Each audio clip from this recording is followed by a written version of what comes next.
Welcome to Old Testament in a Year. Day 132. 1 Samuel 26. Now some men from Ziph came to Saul at Gibeah to tell him, David is hiding on the hill of Hachilah, which overlooks Jeshimon. So Saul took 3,000 of Israel's elite troops and went to hunt him down in the wilderness of Ziph.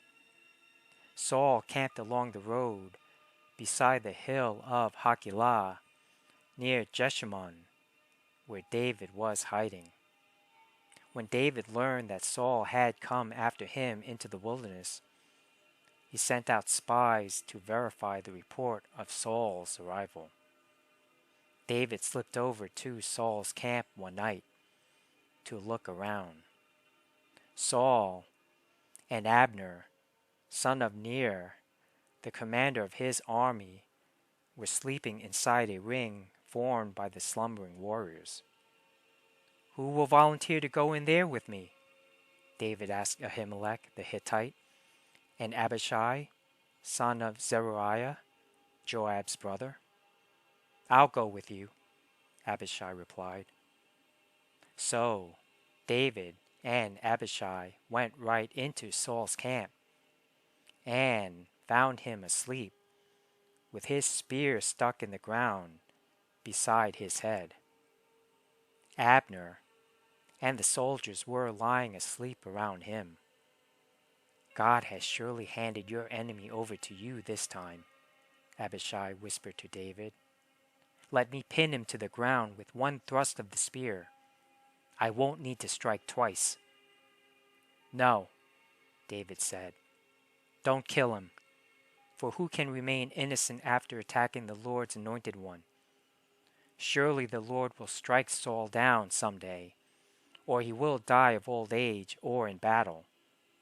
The Lord forbid that I should kill the one he has anointed.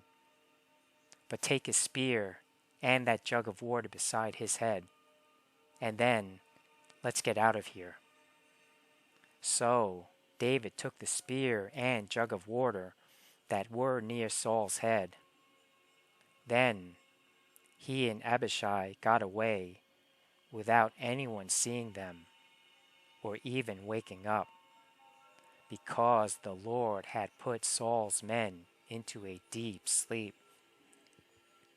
David climbed the hill opposite the camp until he was at a safe distance.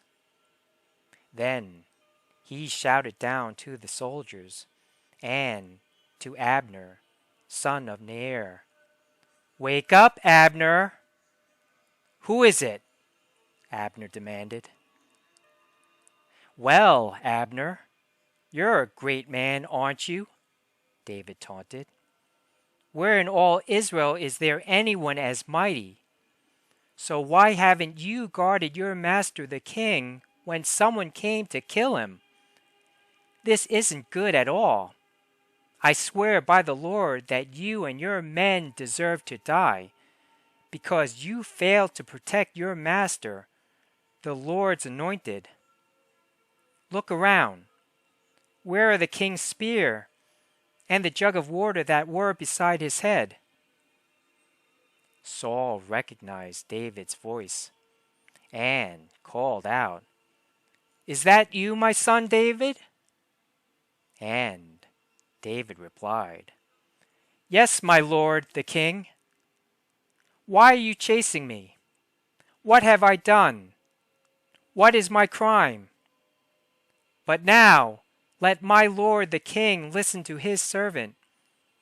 If the Lord has stirred you up against me, then let him accept my offering. But if this is simply a human scheme, then may those involved be cursed by the Lord. For they have driven me from my home, so I can no longer live among the Lord's people. And they have said, 'Go worship pagan gods.' Must I die on foreign soil, far from the presence of the Lord? Why has the king of Israel come out to search for a single flea? Why does he hunt me down like a partridge on the mountains?" Then Saul confessed, "I have sinned. Come back home, my son, and I will no longer try to harm you, for you valued my life today. I have been a fool and very, very wrong." "Here's your spear, O king," David replied. "Let one of your young men come over and get it. The Lord gives his own reward for doing good and for being loyal, and I refuse to kill you even when the Lord placed you in my power, for you are the Lord's anointed one. Now may the Lord value my life, even as I have valued yours today. May he rescue me from all my troubles." And Saul said to David, "Blessings on you, my son David. You will do many heroic deeds, and you will surely succeed." Then David went away, and Saul returned home.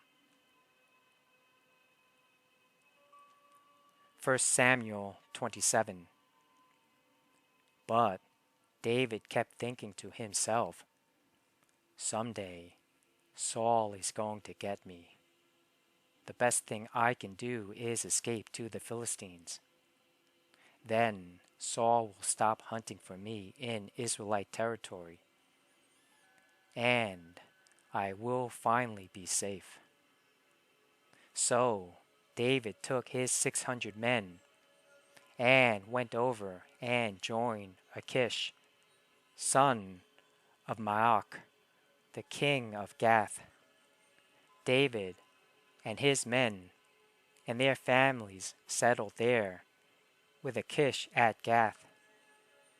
David brought his 2 wives along with him, Ahinoam from Jezreel, and Abigail, Nabal's widow from Carmel. Word soon reached Saul that David had fled to Gath. So he stopped hunting for him. One day, David said to Achish, "If it is all right with you, we would rather live in one of the country towns instead of here in the royal city." So Achish gave him the town of Ziklag, which still belongs to the kings of Judah to this day. And they lived there among the Philistines for a year and 4 months. David and his men spent their time raiding the Gershurites, the Girzites, and the Amalekites, people who had lived near Shur toward the land of Egypt since ancient times. David did not leave one person alive in the villages he attacked. He took the sheep, goats, cattle, donkeys, camels, and clothing before returning home to see King Achish. "Where did you make your raid today?" Achish would ask. And David would reply, "Against the south of Judah, the Jerahmeelites and the Kenites. No one was left alive to come to Gath and tell where he had really been." This happened again and again while he was living among the Philistines.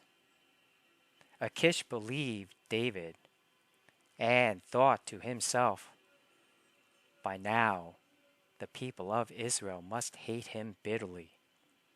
Now he will have to stay here and serve me forever."